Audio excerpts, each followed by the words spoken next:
Howdy, this is Lemmy with RevZilla, here to talk to you today about DP brake pads for Harley. You should be checking out a set of DP brake pads for your Harley Davidson if you're a hard charging rider and you want a better brake solution than your OE pads are providing.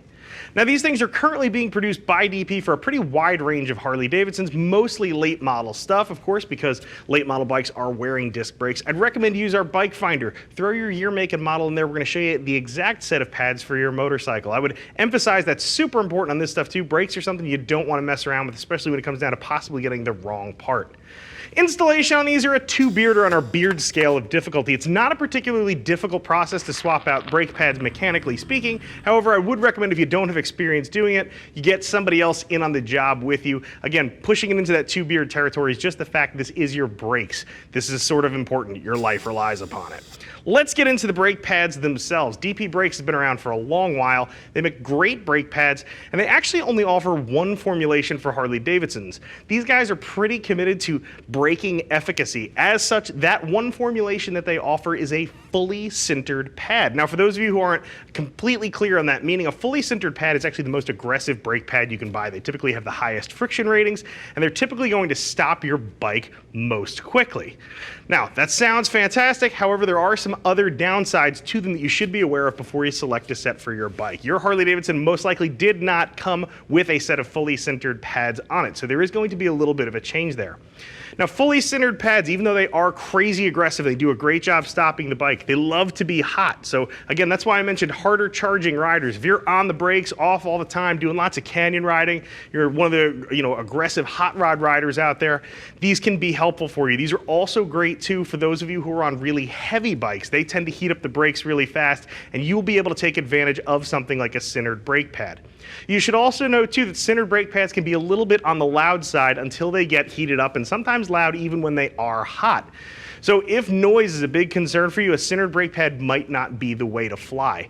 That having been said, these are the same pads you're going to see on many race bikes. Fully sintered pads, like I said, super aggressive. They do a great job grabbing the rotors. They can be a little bit hard on your rotors. So if you have fancy polished rotors or something there you want to keep looking great, or you don't feel like putting fresh rotors on your bike more often, maybe a sintered pad might not be the way to fly.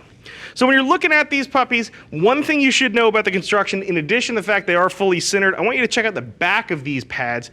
On many of these brake pads, you're going to see this coating on here. This is actually a ceramic coating. And the reason this ceramic coating is on the back side of the pad is actually because it serves as a thermal barrier. What that coating is actually going to do for you is keep heat inside the brake pad. So as you're coming on and off the brakes, applying them, you're going to build heat in the rotors and it's going to stay in the pads. That ceramic coating acts as a thermal barrier because it's not going to let that heat transfer out to your caliper piston, your caliper, and thus your brake fluid. So as much as we want heat in the brake pads with a sintered pad to keep the pad activated and working correctly, we don't ever want heat going into our brake fluid. What that does is heats it up, boils it. You'll notice fade at the lever, and you'll also notice sort of a spongy feeling. So that thermal barrier there with the ceramic is something DP does. I think it's a great add-on to the brake. Not every brake pad supplier does that. We'll chat really quickly about installation. Like I mentioned before, I'm going to put this on a 2-beard sort of a difficulty level. The actual act of mechanically swapping out your brake pads is not a difficult one. Most people who have done the job a couple times before can rock through it pretty quickly.